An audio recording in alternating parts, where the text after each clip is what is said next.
الاوس بيلدونج حلو ولا لا؟ الاوس بيلدونج هو اسهل طريقه تقدر تدخل بيها المانيا بدون حساب بنكي مغلق. يعني ايه بدون حساب بنكي مغلق؟ الاوس بيلدونج تعريفه في البدايه كده هو نظام تدريب مهني ألمانيا عاملاه علشان تسد العجز اللي موجود في بعض التخصصات اللي موجودة اللي فيها عجز جوه ألمانيا. على سبيل المثال التمريض ومساعدين التمريض وسواقين الباصات والاي تي.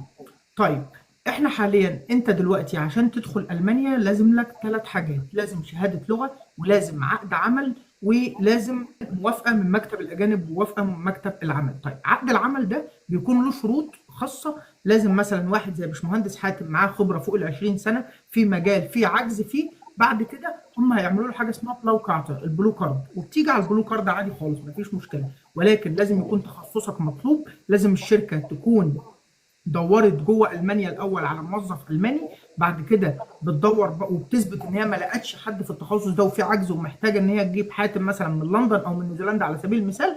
فيا باشمهندس حاتم انت كنت مقدم على الاوفر ده، تعالى بعد اذنك احنا عندنا الاوفر بناء عليه هنجيب واحد اجنبي. ده هو طريقه العقد العمل الوحيده في بعض التخصصات. مفيش حاجه اسمها عقد عمل في المانيا في مطعم على سبيل المثال، ده مش متاح هنا في المانيا. طيب الاوس بيلدونج ده عقد تدريب مهني بتجيبه مع دراسه تدريب مهني مع العملي، وبتقبض اثناء الاوس بيلدونج كمان. بناء عليه بتيجي بدون حساب بنك مغلق، بتيجي بتاخد راتب من حوالي 1000 ل 1200 يورو شهريا، بيقضوك سكن واكل وشرب. لو اشتغلت جنبهم حاجه اسمها ميني جوب يعني شغل جانبي تقدر ان انت ايه تدخل معاك لحد 500 يورو كمان.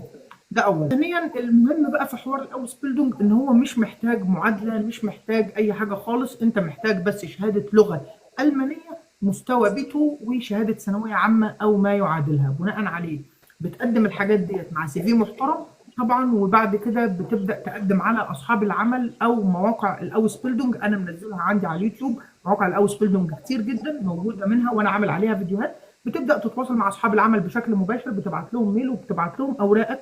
بعد كده بتستنى رد. الموضوع صعب، الموضوع صعب، مش هقول لك بالسهوله ديت ولا بالسلاسه اللي انا بتكلم فيها ديت، بس الموضوع صعب شويه، بس عايز مجهود منك، مجهود ان انت مثلا تبعت للمستشفيات، مجهود ان انت مثلا تبعت لاصحاب العمل، تخش المقابلات، لغتك تكون قويه. طبعا ان انت تظبط سكن من قبل ما تيجي المانيا لو صاحب العمل مش موفر سكن.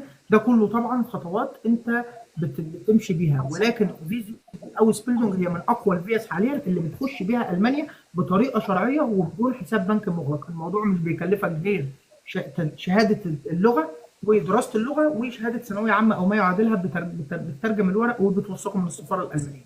ما دون ذلك انت مش محتاج حاجه، بالعكس ده انت بتيجي تدرس في المانيا وبتاخد فلوس. تمام.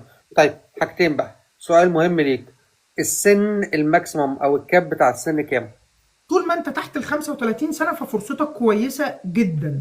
من بدايه 35 سنه لحد 40 هيكون الموضوع نط شويه، هيكون الموضوع ضيق شويه وفي صعوبه، ولكن مستحيل لا مش مستحيل.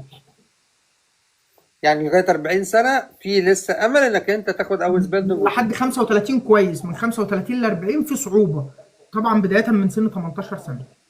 18 ل اه 35 ده احسن سن تقدر تروح فيه اوز بيلدونج في المانيا في تخصصات كتيره.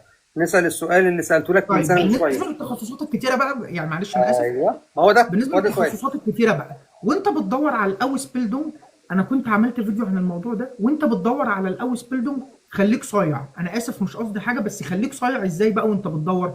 شوف فين العجز اللي هم عايزينه وانت هتعرف تجيب في عقد. ما تجيش مثلا تقول لي انا هجيب عقد اوس بيلدونج ان انا ابقى شغال في بنك.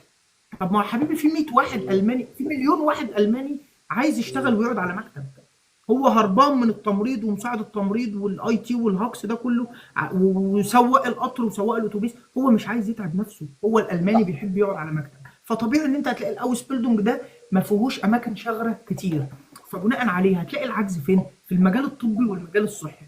اعلى نسب قبول في الاوس بيلدونج التمريض ومساعدين التمريض ومساعد كبار السن، وطبعا سواقين الاتوبيسات وسواقين القطارات، وطبعا الاي تي. الاي تي فيه صعوبه جامده جدا ولازم يكون معاك فيه خبره، ولازم تكون انت عندك معرفه بالاوس بيلدونج اللي انت داخل عليه، ولازم تكون لغتك الالمانيه قويه جدا. بناء عليه اسهل اوس بيلدونج تقدر تقدم عليه هو التمريض ومساعد التمريض. ومساعد التمريض كمان مش اقوى حاجه كمان من بره المانيا، طول ما انت جوه المانيا الموضوع بيبقى سهل. بناء عليه برضو حته كويسه جدا، المانيا دلوقتي طرحه فيزا البحث عن اوسبيلدونج. فيزا البحث عن اوسبيلدونج ديت تقدر ان انت تيجي المانيا 6 شهور تدور على عقد اوسبيلدونج، وانا لسه منزل عليها فيديو انا ومنزل عشان انا صورته. هعمل عليها فيديو انا كمان. ايه موضوع البحث ده غير البحث عن عمل، ده بحث عن اوس بيلدونج صح كده اهو؟ فيزا بحث عن اوسبيلدونج السفاره طرحتها تاني في شهر 11 2024، وبتقدر ان انت تيجي تقدم عليها لو مش عارف تجيب عقد اوسبيلدونج من بره المانيا. بتيجي طبعا هنا المانيا وبتقدم على الاوسبيلدونج باقامه شرعيه 6 شهور جوه المانيا، وتقدر ان انت تجيب عقد اوسبيلدونج بناء على الفيزا اللي انت داخل بيها. مكتب الاجانب بيغير لك اقامتك بناء على الفيزا اللي انت داخل بيها والعقد الاوسبيلدونج اللي انت لقيته. سؤالي ليك، هل ليها برضو حساب بنكي مغلق ولا لا؟ سؤال مهم جدا. شروطها ايه بقى؟ شروط الفيزا الاوسبيلدونج، اول حاجه خالص شهاده لغه المانيه B1 او B2. تاني حاجه برضو ودي مهمه جدا، ضمان مالي لاقامتك وفتره اقامتك جوه المانيا. ال6 شهور هيكلفوا حوالي 6900 يورو نفس الرقم. طبعا في خلال ال6 شهور. فانت برضو هقول لك يعني تيبس اند تريكس كده ممكن تعملها. انت مثلا احنا حاليا في شهر 10 وانت معاك شهاده اللغه، ليه ما تقدمش مثلا على الفيزا وتاخدها مثلا في شهر 12 وتبدا ان انت تيجي مثلا تدور على مقعد في شهر 4؟ ليه لا؟